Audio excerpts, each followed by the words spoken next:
जो लोग सिर्फ आज में जीते हैं और कल की परवाह नहीं करते, विक्रांत सूर्यवंशी उनकी परवाह नहीं करता। मंत्री जी, और रखिए आप। एक्सक्यूज मी, कौन है?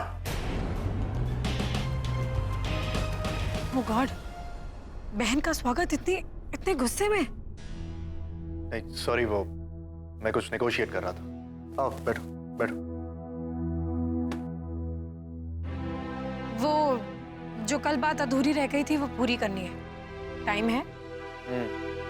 मैं जानता हूं तुम कोई भी बात अधूरी नहीं छोड़ती। आओ बैठो।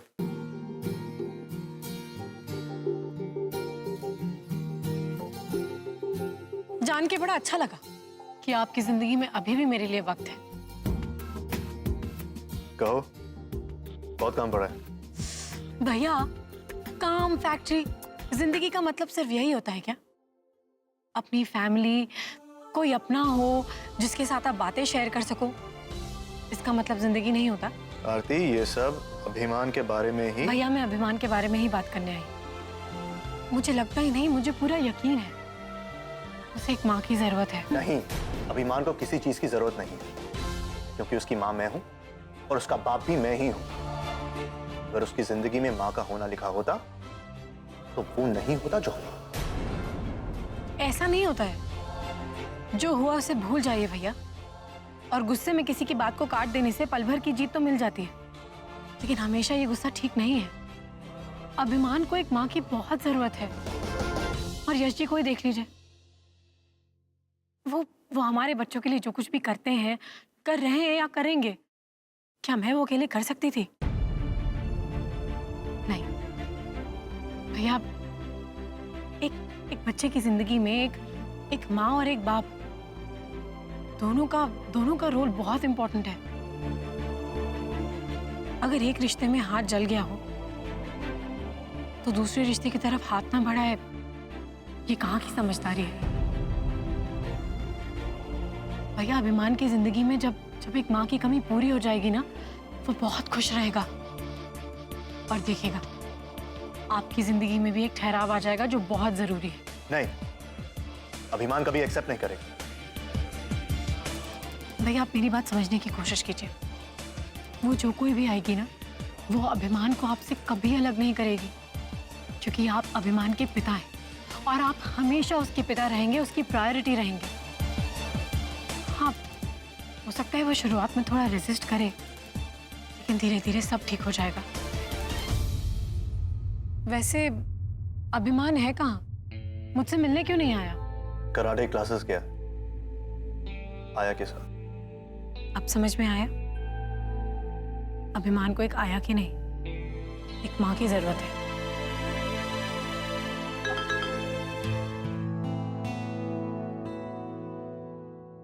यश जी का मैसेज है, फ्लाइट के टाइम के लिए रिमाइंडर भेजा है। वो कभी कभी मैं फ्लाइट मिस कर देती हूँ। अभी तो मुझे जाना होगा भैया, लेकिन प्लीज मेरी इन बातों पे ध्यान दीजिएगा और अभिमान को मेरी तरफ से ढेर सारा प्यार दीजिएगा। Bye and take care of yourself.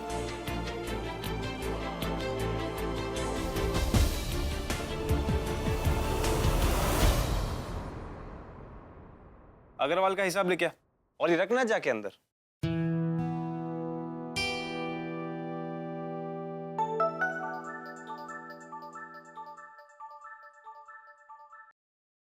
Hello, नमस्ते सर जी, आपकी पत्नी से कोई आज मिलना चाहता है।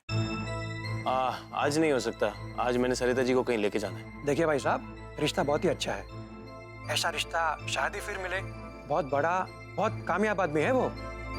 देखिए, मैं समझता हूँ, लेकिन आज नहीं हो सकता। और अगर वो एक दिन नहीं रुक सकते तो उनसे कहिए ये उनका नुकसान है, इसलिए कल या परसों पे रखिए प्लीज। ठीक है सर जी, मेरा काम था सो आपको मैंने बता दिया, आगे आपकी मर्जी।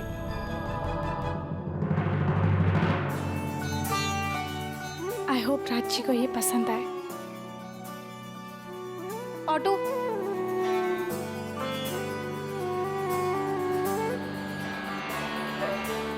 हे भगवान, बहुत देर हो रही है।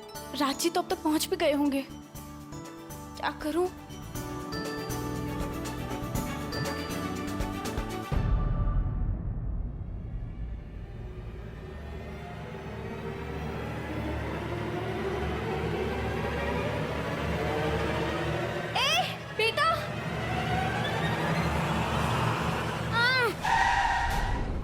अरे बेटा उठो, दिखाई नहीं देता है क्या? अंधे हो तुम? बच्चा नहीं देख सकते रास्ते पर? बेटा आपको लगी तो नहीं?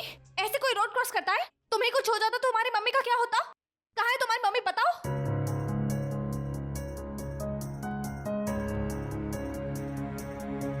डरो मत। अच्छा सॉरी, मैं तुम्हें नहीं डांटूंगी। बताओ मम्मा कहाँ है? इसकी मम्मी भी यहाँ नहीं है। इसे तो डॉक्टर के पास ले जाना होगा। मैं तुम्हें डॉक्टर के पास ले जाती हूँ, कुछ नहीं होगा, मैं हूं ना। चलो। हाँ ठीक है, मैं पहुंच रहा हूं।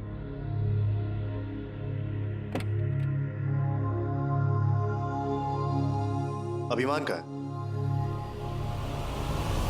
अभिमान कहाँ है? आया?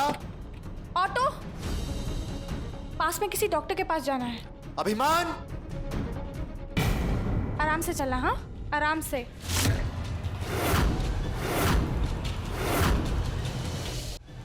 नहीं, नहीं, दूर आ जाओ। क्या कर रही थी आप? अभी पढ़ी लिखी होने के बावजूद इतना घटिया काम कर रही थी तुम? मैं तो बस रिक्शा रुका रही थी। चुप करो। तुम मेरे बच्चे को किडनैप करने की कोशिश कर रही थी। मेरे आंखों से देखा है मैंने।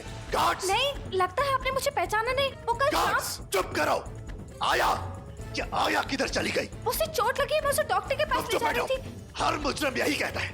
देखो, मैं तुम्हारे पीछे ही आ रहा हूँ। इसे कहीं जाने मत देना। इसके साथ तुम्हें पुलिस स्टेशन में ही निपटूंगा। देखिए आप मुझे गलत समझ रहे हैं। मेरी बात समझने की कोशिश कीजिए। आप ऐसा कैसे कर सकते हैं? पापा पापा वो आंटी तो मुझे बचा रही थी। पुलिस स्टेशन ले चलो। पापा चुप बैठो तुम। तुमसे कितनी बार कहा है मुझे छोड़ के मत जाओ। चलो बैठो अंदर, बैठो। आया कहाँ गई?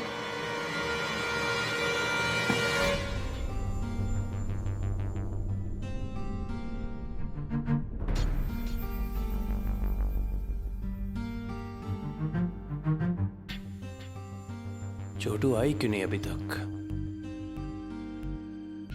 कहीं ऐसा तो नहीं कि मेरा इंतजार करते करते चली गई? नहीं, ऐसा करेगी नहीं छोटू।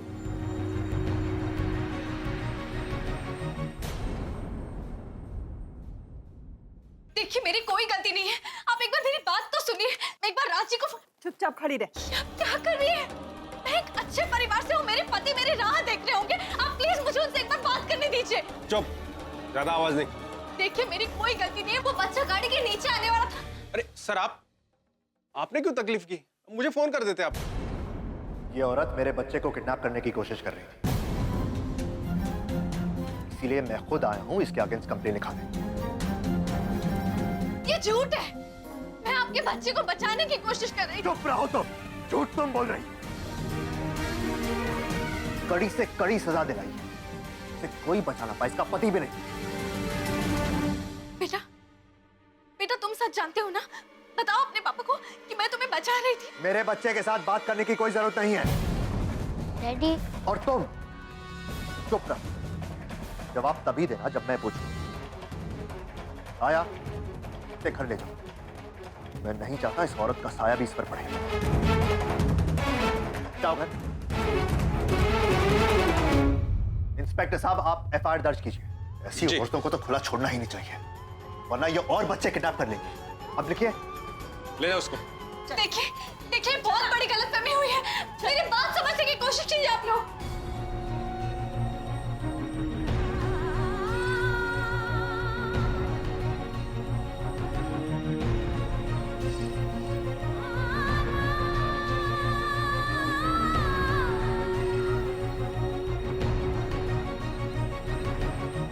राज जी,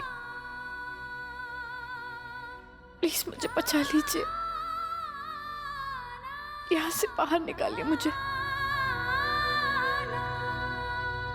इंस्पेक्टर साहब, इसे आसानी से छोड़ना मत। इसे जमानत भी नहीं मिलनी चाहिए। मैं कल ही से मजिस्ट्रेट के सामने लेके जाता हूँ। आप चिंता मत कीजिए, इसे सजा जरूर मिलेगी। जरूर सरिता जी किसी मुसीबत में है।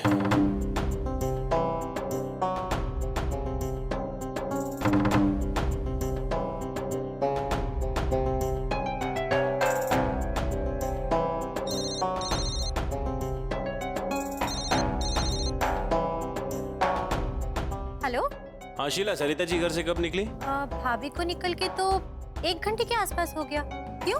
नहीं, वो मुझे मिलने वाली थी, आई नहीं अभी तक। ट्रैफिक में फंस गई होंगी। कोई बात नहीं, मैं बाद में बात करता हूँ।